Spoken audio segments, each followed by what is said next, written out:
welcome to this video.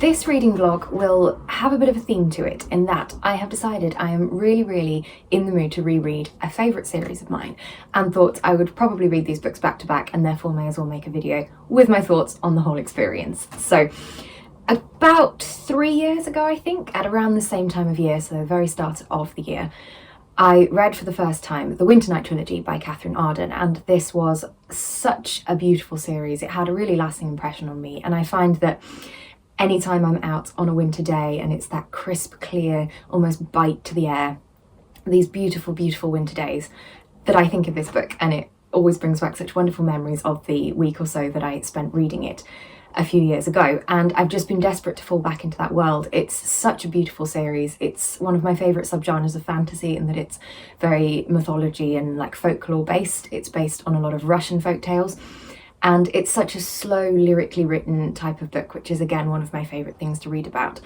The characters are fantastic. I absolutely loved the world.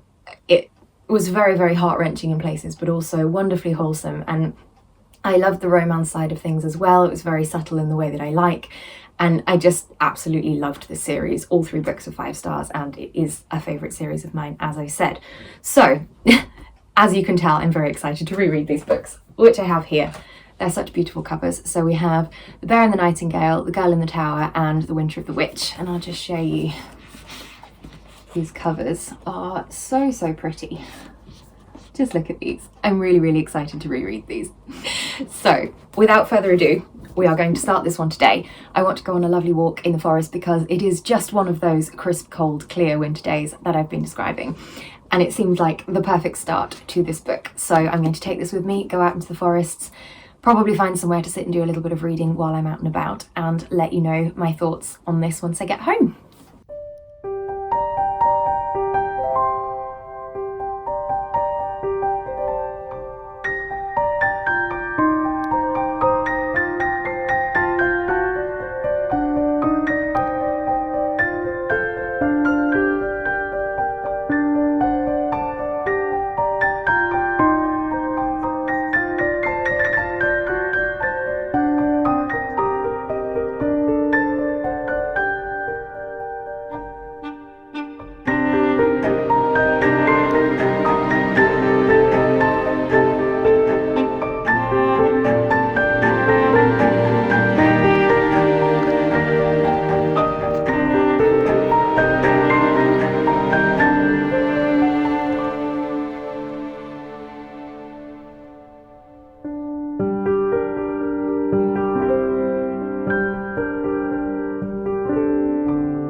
Hello again. So it doesn't look like I've really moved at all, but I have in fact been out for a walk, which hopefully you will have seen some B-roll footage of, and I've read the first couple of chapters of The Bear and the Nightingale. So initial thoughts, I have missed this book so much. I absolutely love it. It's such a beautiful writing style, as I mentioned before, and immediately I found myself drawn back into this world.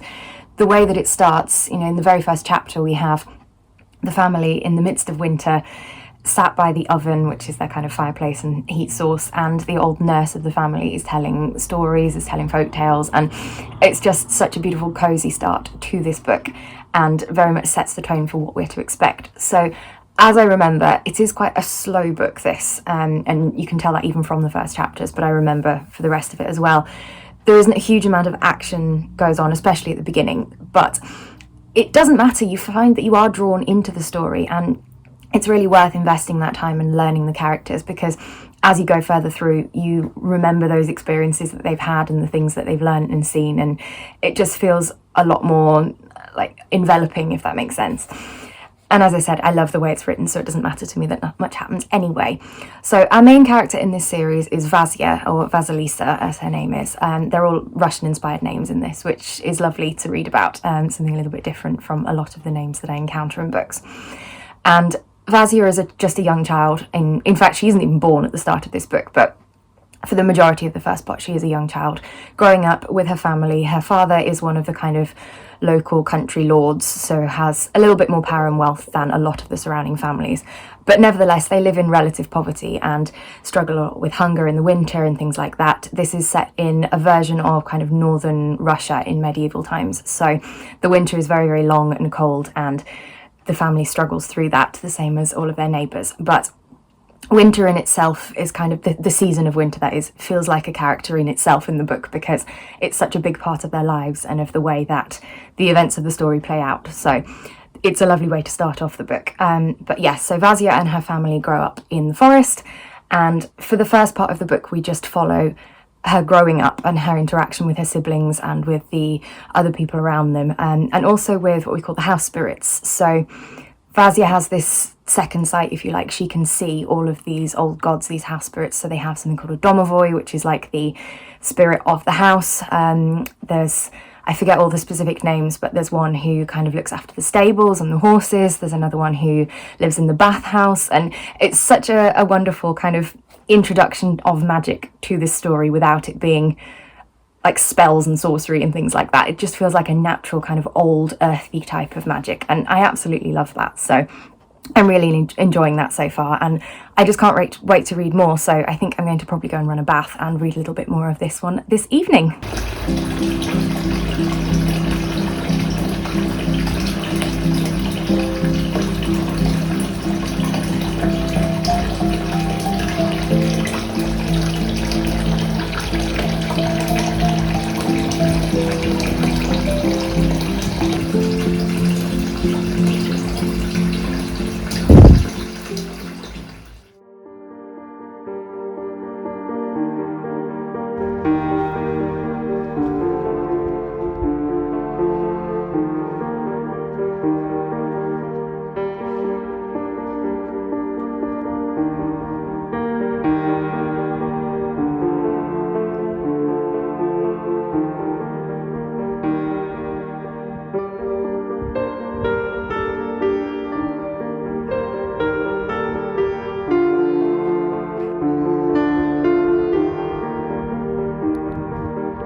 Hello, happy Thursday evening. I am all set for 3 whole days off work with no responsibility and hardly any plans, so I'm having a really, really good night, anticipating all of that free time and all of that reading that I will hopefully get done. I am now reading Girl in the Tower, the second book in the Winternight trilogy, having finished The Bear and the Nightingale a couple of days ago, probably whenever I last vlogged. I absolutely adore the series, and I've decided to read the 3 books consecutively because I just want to immerse myself fully in that world. This one leaves off exactly where the first one's finished and follows our main character Vazia going out into the world. I don't want to give too many spoilers, so I won't go into the plot too much, but we also pick up on a couple of the other members of her family who spread their wings and went away from the northern forests in the first book. We catch up with them and see where their lives have got to and how the characters interact again further down the line. We also have a lot more very wholesome content from the animal companions and all of the house spirits and the other kind of mystical creatures in the series, which I absolutely love, as well as more Morozko, which again I love. He's one of my favourite kind of mysterious protagonists in these books. So I'm really, really excited about this one. I am currently a couple of chapters into this, so plan to read a good chunk of this evening and probably tomorrow morning as well, and I'm sure I will finish this one over this weekend. So stay tuned for my thoughts and let's enjoy some reading.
So it's now quite late in the evening, but I just wanted to check in to let you know I am very nearly done with The Girl in the Tower, the second book in my Winternight reread by Catherine Arden, of course, and I'm having such a good time with this book, as I did with the first one. But as I remember from the first time as well, I particularly enjoy the plot of this one. So the first book is absolutely beautiful, but quite slow in the way that it's written, and not a huge amount of action until the very end, and when it does happen it's quite dark and kind of brooding in tone, whereas this one, the stakes are a lot bigger and the world that we see within this is a lot bigger, but it's also a lot more fun in tone. The way that the story is told is a little more lighthearted in places and just more of kind of an adventure plot, which I really, really enjoyed. It also involves one of my absolute favourite tropes in fantasy books in these kind of medieval style male-dominated societies, in which a young female character masquerades as a man and ends up living all of the freedom that that life would have bestowed for her had she been able to live it. And Vazia, our main character, very much gets the benefits of that during this plot. So I really, really loved reading about that one. And it's just a beautiful story. Once again, I love the way this is written. I love the world that's created, and I've just had such a good time with this series. So I've only got a couple of chapters left. I'm on page 312, so only a couple of chapters left to go, which I most definitely will read right now, and hopefully move on to the third book in the series tomorrow morning.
Off to the woods we go. It's a beautiful day today. It feels almost like spring, even though it's still a chill in the air. It's such a perfect blue sky. I'm so looking forward to being out on the hills and, most importantly, finishing my book. I am up to the final section now of Winter of the Witch. I have only just over 100 pages left, so definitely planning to do that today. And I'm just so excited to get to the end of this, although I'm going to want to go straight back to the beginning and reread them once again, which obviously I can't do, but I'm really anticipating the conclusion because I've actually forgotten some of the details, so really intrigued by this one. So let's go and enjoy some more beautiful winter spring nature, find a sunny bench somewhere and finish this book.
It's such a beautiful day. I love the peace and quiet out here. I love the stillness.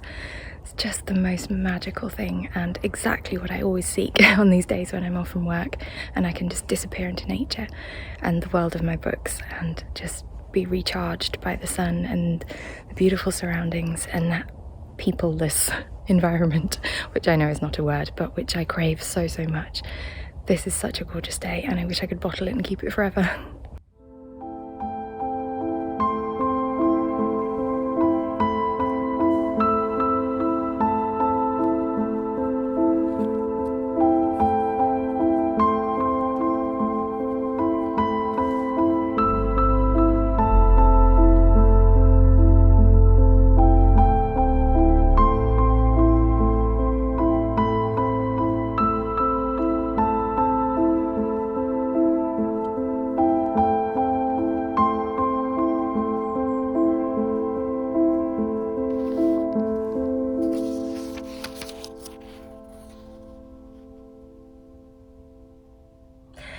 Hello, so I am checking in to actually wrap up this video. I have finally finished Winter of the Witch and I don't know how long I've been filming this video for, but it does feel like it's been quite a long experience. But rightly so, because as I've said before, I wanted to savour this reread. I was so excited to read these books again and all three have come through. They are all still 5 stars and this remains one of my favourite fantasy series. I have had just the best time rereading these books and I honestly don't know what I'm going to do with myself now I've finished them. Although I do, because I do have a couple of books that I want to read in these next coming weeks and it is Polathon soon as well, so that will mean lots more whimsical wintry reading on my TBR coming soon, but we'll talk about that in another video. But for now, my final thoughts on this series. So this third book in particular is so heartbreaking. The earlier section especially is just so sad, but also events towards the end. It's that classically sort of bittersweet ending, which I tend to prefer in fantasy. I don't want everything to be all sweetness and happiness because that's just not realistic, but equally I don't want it to be really sad. And this book, I feel, has a perfect blend of those things. I just adore the characters in this. Vazia is one of my favourite heroines ever. I think she's just absolutely wonderful. And the interactions with some of the other characters as well are some of my absolute favourites. And I just love that the way that this story is so action-packed and so full of twists and turns and interactions between characters we wouldn't necessarily expect. And it's just wonderful. It's much faster paced than the first book in the series, for example, but I think that works with the series gathering speed as events become more hard-hitting and more kind of the stakes become a lot higher the further through the series that you go, and that again feels right. And oh, I just love it so much. I'm so sad to have finished, but also so happy that I have read the whole thing again. And I hope you've enjoyed coming along with me for that reading experience. And if you haven't read Winternight and you like a fantasy read that is whimsical and folkloric, please give this a try because it is absolutely beautiful. It's so well written, such a wonderful world, and I really want other people to share in my excitement. So without further ado, I will leave this video here. Thank you very much for watching. As always, leave me a like down below if you enjoyed it. Chat to me in the comments about any of these books that I've mentioned. Have you read Winternight? Please do. As I say, if you haven't given it a try, I really don't think you will regret it. And please consider subscribing if you would like to see more videos from me. It really means a lot and helps grow my channel too. I will see you very soon in the next video, so goodbye for now.